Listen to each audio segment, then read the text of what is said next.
How's it going, guys? My name is Zach with the Movie Castle, and today we're going to be taking a look at Monsters. This is Season 2, Episode 22, and this one's entitled The Gift. It originally aired May 20th, 1990, was directed by Jeffrey Wolf, and stars Abe Vigoda, who you guys may know for The Godfather.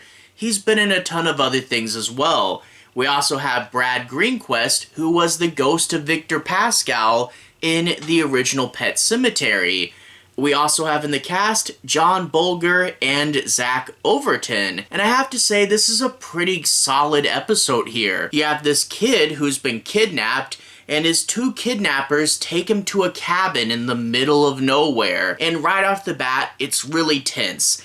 How dangerous are these guys? What can I do to escape? And plus, you're just in a cabin miles and miles away from home in the middle of nowhere. A good, tense setup. But there's also a supernatural twist. In the last episode, Refugee, you had a Cold War spy thing with a supernatural monsters twist. And now in The Gift, you have a hostage situation with a supernatural monsters twist. They're going to find a monster in the basement that's going to throw a wrench into their plans, and the kid has to ask, who is this monster? What is his powers? Can I use him to my advantage? And it is a really interesting creature to kind of figure out what his deal is.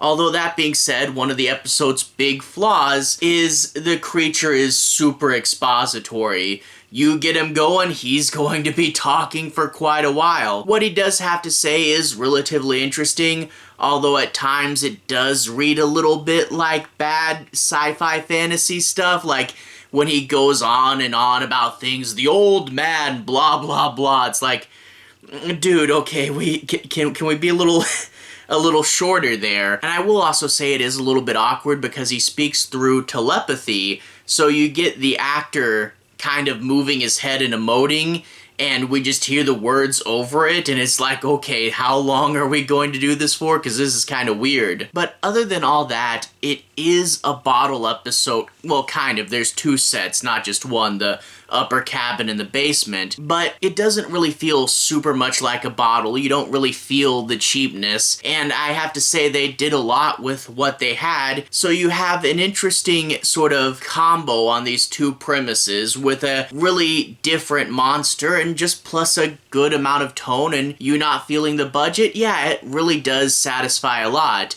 And I think a lot like The Refugee, it's not my favorite of the season and it's not the best thing ever, but it still is pretty good and a really solid episode. In fact, this and The Refugee probably do a good double feature. Anyway though, I do want to analyze this a little further, so let's dive into the episode and talk a bit about the plot. I'll be avoiding the end bits, so no major spoilers, but I do want to say my piece on a few plot points and make sure you guys have a basic understanding as to what the episode's about. We open up, as I said earlier, with two kidnappers bringing this kid into a secluded cabin. And you do get this kid being a little bit snarky, but you also realize that he's being snarky to these criminals, so maybe he is a little tougher than you might think, but they keep the characters well-rounded as well. The bad guys say, why is it fair that we're fighting over scraps when your father's a billionaire? We're just evening out the playing field.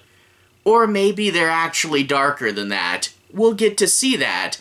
But also this kid is pretty cool. He starts off kind of a snooty rich kid brat, but then you see how he handles the situation, you realize he's a little tougher, and you realize maybe life hasn't been super easy on him because he said, would my father even notice I was missing if you didn't send a ransom note? So the characters are pretty interesting. Well, out of the kidnappers, you have the older criminal, and he's gruff and serious, and the younger criminal who's not going to be quite as serious and a little bit overly excited. And the older criminal says, hey, take the kid, go to the basement.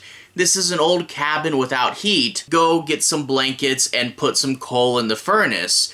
So while he looks for blankets, he sends the kid to shovel some coal and he goes, hey, I got a big shovel. I bet I can just smack you on the head and get out of here.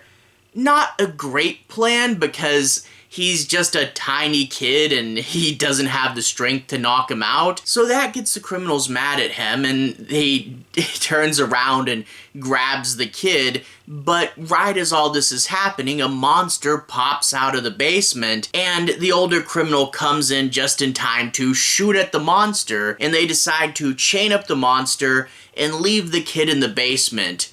Well, what if the monster comes after me? Ah, you should have thought of that sooner, kid, because now we're angry at you. Well, the kid and the monster are in the basement. The monster grabs the kid, but it turns out he just needs to touch him in order to establish a better psychic link, and then he can talk to him.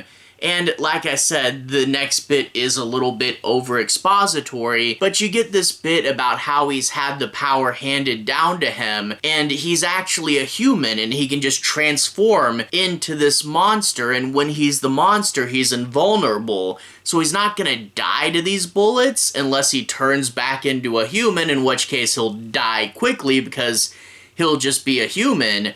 But he can hold out in his monster form, and he can't, like, heal really quickly. He's not Deadpool or anything. But if he sticks it out, it's a slow and painful process, and he can live through this. Yeah, you have a super-powered being who's, almost dead.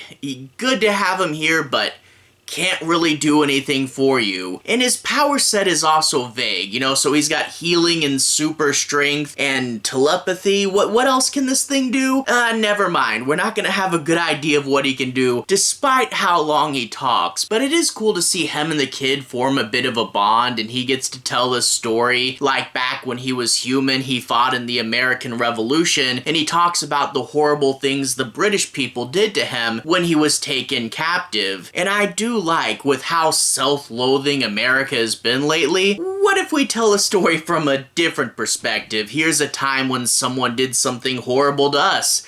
Those darn British. But anyway, I will say, when you get to a certain point in the story, you do get where we're going with this, and I kinda wish I didn't see it coming, but it still plays out in a fun way. When the criminals start to get closer to getting their money, the situation does get tighter, and overall I found it to be pretty interesting. So again, not my absolute favorite episode, but it is one that I really liked and one that I can definitely recommend, so why not check it out? Anyway, to everyone who's watched so far, thank you for watching. To everyone who's liked and subscribed, thank you. You really are helping the channel out. I'll leave a relevant playlist on the bottom. This should be my Monsters playlist. If you guys want to see me talk about more episodes of the show, click right there to see me talk about more. Anyway, have a good day. I'll see you guys again very, very soon. Relevant playlist on the bottom. Have a good day now.